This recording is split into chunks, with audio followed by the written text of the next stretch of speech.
तुम्ही दोघं भाऊ तुमच्या बहिणीनं फोन केल्या मला भांडण करायला आला होय हां म्हणजे तुम्हाला काय वाटतंय सगळी चूक माझीच आहे तुमच्या बहिणीची चूक अजिबात नाही का असं वाटतं तुम्हाला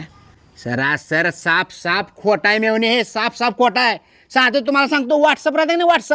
व्हॉट्सअपचं लास्ट सीन का बंद केलं म्हणून हिनं मला आठवडाभर भांडणं केली आठवडाभर नवीन शर्ट घातलो हो जरा कंपनीत जरा कार्यक्रम होता नवीन शर्ट का घातलो कुणाला भेटायला चालला आहे ह्याच्यावरून सुद्धा 2 दिवस भांडणं केली किरकिरी आता तुम्हाला साधं सोपं सांगतो सोशल मीडिया फेसबुकचं कसं आहे काहीतरी होईल म्हणून माणूस पासवर्ड चेंज का पासवर्ड चेंज केलो सांगा आधी ती इंस्टाग्रामचं का पासवर्ड चेंज केलो करायचं काय मी जगायचं काय कसं मला आधी सांगा आणि सगळ्यात महत्त्वाचं मेवणे हिनं हस म्हणली की मी हसायचं हिनं रड म्हणली की मी रडायचं ते चावीचं खेळणं राहतं बा टूर करून फिरवायचं टूर करून धडकून